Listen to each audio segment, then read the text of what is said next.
नमस्कार साथियों, मैं श्रवण राज आपके अपने यूजीसी नेट के लिए डेडिकेटेड प्लेटफॉर्म जोश नेट जेआरएफ पे स्वागत करता हूं। साथियों, सबसे रोमांचक की बात यह है कि आज एक सबसे बड़ा कॉमन क्वेश्चन रहता है लोगों के दिमाग में। मेरे भी दिमाग में था जब मैं तैयारी किया करता था, और इवन तैयारी के दौर में जब रहता है आदमी, तो हर व्यक्ति के मन में प्रश्न रहता है कि सर, एग्जाम से जब 60 दिनों का समय बचता है एग्जाम देने का, तो उस दौर में क्या मेरे पास कोई ऐसी रणनीति हो सकती है जिस रणनीति के तहत, जिस रणनीति के माध्यम से हम अपने जेआरएफ जैसे एग्जाम को, यानी कि यूजीसी नेट में जेआरएफ जो जूनियर रिसर्च फेलोशिप है, क्या उसको क्रैक कर सकते हैं? क्या यह संभव है? जिसको प्राप्त करना एक संभव जो कहा जाता है होता है। मैं आपको कहता हूं कि अगर आपकी रणनीति अगर सही है तो निश्चित तौर पे 60 दिनों के अंदर भी जेआरएफ संभव है। एक बात याद रखिए आप, सच्ची बात यह है कि युद्ध जो होता है, कोई भी युद्ध मैदान पे बाद में लड़ी जाती है, पहले मस्तिष्क में लड़ी जाती है। तो आपको भी सोचना पड़ेगा कि सबसे पहले कि जेआरएफ क्लियर करने के लिए सबसे पहले अपने आप को मस्तिष्क लेवल पे कहना पड़ेगा कि मैं जेआरएफ क्लियर कर सकता हूं। On the basis of on my experience मैं आपको कह सकता हूं कि अंतिम जो किसी भी एग्जाम का जो 60 से 90 दिन का समय होता है, पूरे साल भर किसी ने नहीं पढ़ा, अगर वो अंतिम समय में भी अगर अच्छे से पढ़ाई कर लिया, अपना 100% दे दिया, तो मैं निश्चित तौर पे कहता हूं कि उसका जेआरएफ क्लियर हो सकता है। उसके लिए बस आपकी रणनीति अच्छी होनी चाहिए। मैं आज वही रणनीति पर चर्चा करने वाला हूं। आज मैं वही आपको रास्ता दिखाने वाला हूं कि आपको आगामी जो यूजीसी नीट दिसंबर 2025 का एग्जाम होने वाला है, उसके लिए आपकी रणनीति आज से और अभी से क्या होनी चाहिए। जब ये आपको पता चल जाएगा, उस रास्ते पे आप चलेंगे, कैलेंडर सीट तैयार कर लेंगे, तो मैं वचन देता हूं आपको, और आप एग्जाम के बाद मुझसे मिलना, आप मेरे मैसेज करना, व्हाट्सएप पे मैसेज करना, आप मुझे अवार्ड सेक्शन में जाकर के आप वहां पर टीम का, जोश नेट जेआरएफ का टीम का व्हाट्सएप नंबर दिया हुआ है कि सर मेरा बहुत अच्छा रहा एग्जाम। बशर्ते मैं एक आपसे प्रॉमिस करता हूं कि जैसा मैं बता रहा हूं आप अपना 100% दो।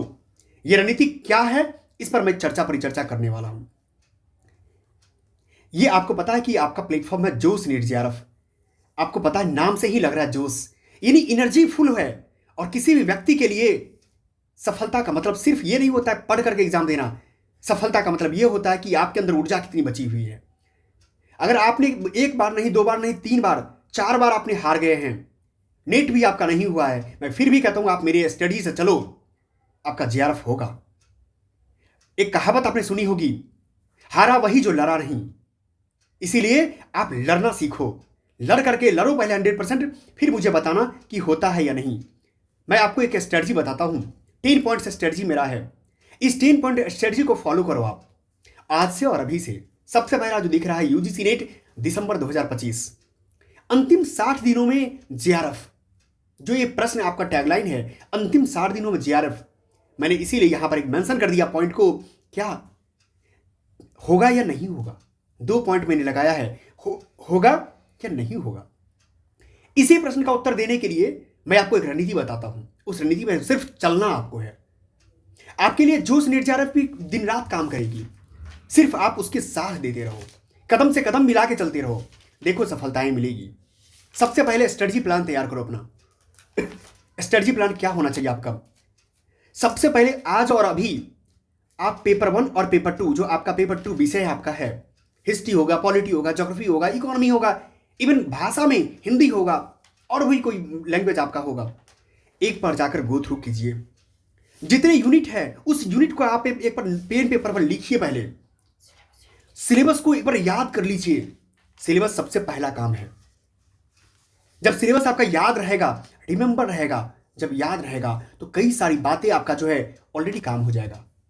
पेपर 1 में मैं पढ़ाता हूं आपको, यूनिट 1 ही ले लीजिए, टीचिंग एप्टीट्यूड और रिसर्च एप्टीट्यूड की बात करता हूं।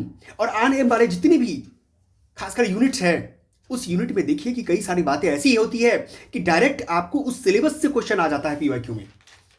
इसलिए सबसे पहला काम क्या है आपका? पुनः एक बार, आपने कितनी बार सिलेबस पढ़ी है कोई फर्क नहीं पड़ता, मैं कहता हूं आप पेपर 1 और पेपर 2 का जाकर के क्या करो, सिलेबस को गो थ्रू पढ़ो, उसको याद करने की कोशिश करो। सिलेबस याद होना चाहिए जिह्वा पे, ये पहला काम। दूसरा काम क्या है आपके लिए? पीवाईक्यू का डिटेल एनालिसिस करना कितने वर्षों का? मात्र 10 वर्षों का। अब 10 वर्ष कहने का मतलब मेरा यह है 2015 से लेकर के जून 2025 तक के पेपर को आपको क्या करना है? एनालिसिस करना है। वो भी कैसा एनालिसिस? Detailed analysis. जैसे एग्जांपल समझो, कोई क्वेश्चन आपके सामने मान लो ये है, ये क्वेश्चन दे दिया, ऑप्शन नंबर ए, बी, सी और डी है। इस क्वेश्चन का मान लेते हैं कि आंसर ए होगा, लेकिन आपके जो ऑप्शन दिया हुआ है बी, सी, डी, तीन और, उस तीनों पर भी जाकर के एनालिसिस करो कि आने वाले भविष्य में कोई क्वेश्चन बनेगा इस ऑप्शन से, तो आपका वो जवाब पहले से तैयार होना चाहिए। क्योंकि आपको पता होगा, मेरे खुद का अनुभव कहता है कि किसी भी क्वेश्चन का जो ऑप्शन बनाता है एनटीए या यूजीसी नेट, इवन कोई भी बोर्ड की मैं बात करता हूं, वो ऑप्शन किसी न किसी प्रकार का या तो प्रश्न होता है या तो किसी न किसी प्रकार का आंसर होता है। इसीलिए अन्य किसी टेस्ट को फॉलो करने से ज्यादा अच्छा है कि आप यूजीसी के द्वारा जो दिए हुए विकल्प है उस विकल्प के आंसर को ढूंढ करके अपने शॉर्ट नोट्स तैयार करिए। ठीक है, एक तो पहला हुआ ये क्वेश्चन का एक तैयार हो गया, आपका इस आंसर तैयार हो गया, तीन और तैयार हो गया बी, सी, डी, यानी कुल मिलाकर एक प्रश्न को तैयार करने का मतलब 4 तैयार हो गया। इसी प्रकार से 150 प्रश्न होते हैं। 150 का मतलब होगा 150 गुना 4 यानी 15 चौके 60 यानी कुल मिला के 600 टॉपिक आपका तैयार हो रहा है एक साल के प्रश्न करने से। एक साल अंदर एक बार के प्रश्न करने से साल में 2 बार होता है, यानी कुल मिला के 1200 होता है। 1200 को आप गुना करो, 1200 को गुना करो 10 वर्ष से, कितना हो गया? 12,000 प्रश्न हो गया। अब मुझे बताना, पीवाईक्यू का डिटेल एनालिसिस करने से 12,000 आपके प्रश्न आपकी नजरों से गुजर गया, लेकिन मैं कहता हूं शर्त है कि आप अच्छे से करो। 12,000 क्वेश्चन का शॉर्ट नोट्स आपके पास तैयार रहना चाहिए कि कभी भी रिवीजन करने के लिए दे आपको, एक दिन में 12,000 क्वेश्चन आप सरसरी निगाह से गुजार दो, 1 से 2 दिन 3 दिन के अंदर गुजार दो। यह हुआ दूसरा स्ट्रेटजी का पॉइंट। तीसरा पॉइंट होता है कि पेपर 1 और पेपर 2, जो पेपर 1 और पेपर 2 है, सारे पेपर 1 और पेपर 2 को कॉन्सेप्ट वाइज और पीवाईक्यू वाइज क्या करना है? तैयार करना है। जैसे यूनिट को, जैसे मान लो कि पेपर 1 में 10 यूनिट है, पेपर 2 में भी 10 यूनिट होगा, टोटल कितना यूनिट हुआ? 20 यूनिट हुआ। इस 20 यूनिट को आप क्या कीजिए, एक बार, कम से कम एक बार आपको कॉन्सेप्ट वाइज इस 20 में डिवाइड करके तैयारी कर लीजिए। जितने जल्दी हो उतना जल्दी तैयार कर लेना है इस 60 दिनों के डिवाइड को करके। और ये जब तैयार हो जाएगा पेपर 1 और पेपर 2 का पार्ट, तो आपके पास बचेगा क्या? अब वो मैं बता रहा हूं। Divide total units in total number of days. जैसे मान लो आपके पास, सपोज करते हैं 20 यूनिट आपके पास है, ठीक है, और दिन कितना है? 60, यानी कुल मिलाकर के एक दिन एक यूनिट के लिए कितना बचता है? दिन 3, कितना बचता है? 3 डेज। ये जो 3 डेज बचा आपके पास, 3 दिन में एक यूनिट तैयार हो जाना चाहिए। कैसे? पीवाईक्यू भी प्लस कॉन्सेप्ट भी, ठीक है, आपका तैयार हो जाना चाहिए। पीवाईक्यू प्लस कॉन्सेप्ट दोनों तैयार हो जाना चाहिए एक 3 दिन में, एक अंदर एक चीज, एक यूनिट का, ठीक है। और एक एक चीज का डिवीजन भी आपको मस्ट कंपलसरी है। जब आगे बढ़ते हैं नंबर ऑफ डिवाइड करने के लिए, सबसे पहला जो मोस्ट इंपोर्टेंट काम होता है, विद्यार्थी नहीं कर पाता है, टोटल डेज को एक कैलेंडर शीट तैयार कीजिए आप। कैलेंडर शीट कैसा? आपके पास एक कैलेंडर होना चाहिए 60 दिनों का। उसमें आप प्रत्येक दिन जब काम कर लेते हैं तो उसको टिक आउट कीजिए, जैसे 1, 2, 3। जब एक दिन काम कर लिया, आप टिक मार दीजिए कि मैंने काम कर लिया अपना 100%। दूसरा दिन कर लिया, दूसरा दिन टिक मारिए। इसी प्रकार 60 दिन का टिक मार करके काम करना है कि मैंने सर 100% अपना दे दिया है, अब मेरा जो होगा ऊपर वाला देखेगा, अपना मैंने 100% दे दिया है। कैलेंडर शीट आपका तैयार होना चाहिए। नेक्स्ट आता है शॉर्ट नोट्स। मैंने शॉर्ट नोट्स किसका बोला? पेपर 1 का भी, पेपर 2 का भी। शॉर्ट नोट्स इसीलिए क्योंकि जब आपका एग्जाम का जब 5 से 7 दिन बचेगा, तो उस समय आपके पास रिवीजन करने के लिए इतनी लंबी न पीवाईक्यू बचेगी ना ही कॉन्सेप्ट का किताब बचेगा। आपके पास यही शॉर्ट नोट्स काम आएगा। जिन लोगों का भी जीआरएफ हुआ है, मैं दावे से कहता हूं, जिन लोगों का भी जीआरएफ होता है, उनके पास सेल्फ नोट्स होता है, खुद का सेल्फ नोट्स होता है। इसीलिए सबसे पहला काम आपका क्या है? सेल्फ नोट्स तैयार करना, पेपर 1 और पेपर 2 का। कैसे तैयार करना है? कुछ तो नोट्स पीवाईक्यू से आपका तैयार हो जाएगा, कुछ कॉन्सेप्ट से तैयार हो जाएगा। पीवाईक्यू से तैयार हो जाएगा और कुछ कॉन्सेप्ट से तैयार हो जाएगा। मैं आपको उसका याद रखना, मैं घबराना मत, मैं हर चीज का सॉल्यूशन बताऊंगा आपको। मैं हर चीज का सॉल्यूशन बताऊंगा आपको, घबराने की जरूरत नहीं है आपको। 7 नंबर पॉइंट बनता है डिवीजन। पेपर 1 और पेपर 2 का डिवीजन करना है। जैसे आपने आज पढ़ा, प्रत्येक दिन के सुबह में 1 घंटा से 1.5 घंटा 2 घंटा निकालिए कि आपने दिन भर जो पढ़ा था या कल जो पढ़ा है उसका रिवीजन करने के लिए, क्योंकि रिवीजन ज़्यादा महत्वपूर्ण है, क्योंकि वो आप भूले नहीं 60 दिन। जितना प्रैक्टिस रिवीजन रहेगा आपका उतना ही सिलेक्शन का चांस बढ़ जाएगा। और रिवीजन भी कैसा, पीवाईक्यू का भी करना है, प्रीवियस ईयर पेपर का, और कॉन्सेप्ट का भी करना है। मिनिमम कितना करना है, 3 से 5 बार आपका ये रिवीजन हो जाना चाहिए एग्जाम से बिफोर इन द 60 डेज में। आप अपना 100% दीजिए। अब बात आता है टेस्ट। और ये कहेंगे सर ये टेस्ट आप जो लिखे हैं 10, ये क्या है? ये टेस्ट कुछ और नहीं है, मार्केट से टेस्ट नहीं लेना है, ये टेस्ट है पीवाईक्यू। क्या है? पीवाईक्यू। सबसे रिसेंट पेपर, आपने कितना भी काम कर लिया है टेस्ट पे, मैं फिर कहता हूं आप जाओ और अपने पीवाईक्यू का जो रिसेंट पेपर हुआ है उसको अपने टाइम के अकॉर्डिंग 3 घंटे में एग्जाम दो। कई बार आपको पता नहीं है, सिली मिस्टेक भी होता है, कई बार आपको यह भी नहीं पता है कि आपका आता हुआ क्वेश्चन क्या हो जाएगा, गलती हो जाएगा एग्जाम में, क्योंकि क्लिक करने के चक्कर में सीबीटी मोड में आप वो चीज का प्रैक्टिस घर पे ही करके जाइए। ये हुआ, टाइम मैनेजमेंट करना सीखना पड़ेगा आपको, क्योंकि आप 150 का 150 क्वेश्चन कर पाते कि नहीं। अब ये भी याद रखना कि निगेटिव मार्किंग अगर नहीं है इसका मतलब ये कतई नहीं होता है कि सर निगेटिव मार्किंग नहीं है, हम 150 का 150 मार्क आ जाएंगे, पास कर जाएंगे। जी नहीं, आपको ये मैनेजमेंट करना सीखना पड़ेगा। अब अगली आती है डिवीजन। ये डिवीजन कैसा, क्लॉकवाइज और एंटी क्लॉकवाइज। ये क्लॉकवाइज और एंटी क्लॉकवाइज क्या डिवीजन है? जैसे आप यूनिट 1 से स्टार्ट करके 10 तक गए, यूनिट 1 से स्टार्ट करके 10 तक गए, फिर 10 से स्टार्ट करके 1 तक आना है। ये हुआ क्लॉकवाइज, यहां हुआ क्लॉकवाइज, ये हुआ एंटी क्लॉकवाइज, 10 से 1 तक आए तो इससे क्या होगा कि जब भी क्वेश्चन किसी भी सूरत में आएगा, पीछे से आवे या आगे से आवे, आपके पास दिमाग क्लिक करेगा एग्जाम में सीबीटी मोड में कि हाँ ये प्रश्न फलाने जगह से लिया गया है, ये प्रश्न फलाने जगह से लिया गया है, ये प्रश्न मैं पीवाईक्यू में देखा, ये क्वेश्चन में कॉन्सेप्ट में देखा। ओवरऑल आपका रिवीजन कंप्लीट हो जाएगा। मैं लास्ट, मेरे लिए आपके लिए स्ट्रैटेजी है जोश नीट जेआरएफ की तरफ से और मेरे तरफ से KBC, K for knowledge, B for believe और C फॉर कॉन्फिडेंस। ये तीनों में 100% देना है। क्या देना है? 100% देना है। नॉलेज भी 100% रखना है, बिलीव भरोसा भी रखना है 100% ज्ञान पर, और कॉन्फिडेंस भी रखना 100%। ये तीनों प्रक्रिया आपने 100% दिया। अगर फिर भी अगर आपका JRF या नीट नहीं होता है, मुझे आप निश्चित तौर पे आप मैसेज कर सकते हैं कि सर नहीं होता आपके कहने पे, आप मुझे करके दिखाओ और मैं आपको ऐसे स्टूडेंट से मिलाऊंगा जिसका होता है। लेकिन मैं बशर्ते मैं प्रॉमिस करता हूं आपसे भी कि आप ये 100% करो। जितनी बातें मैंने बताया है आप उतना करो। अब बात आता है कि सर आपके इन सभी काम के लिए मेरा जोश नीट जेआरएफ आपके लिए क्या योगदान देगा, क्या काम करेगा? क्योंकि ये उम्मीद आपको होनी चाहिए कि सर आपने तो इतना ज्ञान दे दिया, लेकिन आप मुझे ये बताइए कि ये कहां से मिलेगा, ये कैसे करना है? ये करने के लिए मिशन JRF आप देख रहे हैं दिसंबर 2025, ये आपके लिए ही डेडिकेटेड है। ये जोश नीट जेआरएफ आपके लिए, सिर्फ और सिर्फ आपके लिए है। इस बात को याद रखना। मैं इतने जोश से बोल रहा हूं क्योंकि मैं जोश नीट जेआरएफ से हूं, और आप भी इतने जोश से तभी बोल पाएंगे या कर पाएंगे एग्जाम जब आप काम किए रहेंगे। KBC आपके लिए तमाम इतने लेक्चर्स अपलोडेड हो चुका है, क्लासेस फ्री ऑफ कॉस्ट है, कहीं भी 1 रुपया देने की जरूरत नहीं है आपको।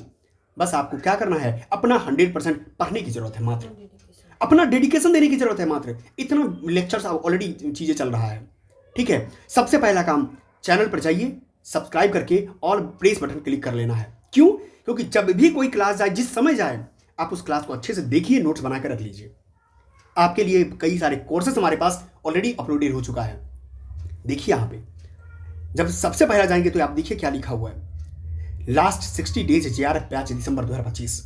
इसमें जितने भी क्लासेज है सारे क्लासेज पर जाइए, देखिए आपको सारा चीज मिल जाएगा। पेपर 1 और पेपर 2 यदि आपका विषय हिंदी है तो। सबसे बड़ी बात, किसी भी विषय से आप हो, पेपर 1 तो कंपलसरी आपके लिए है।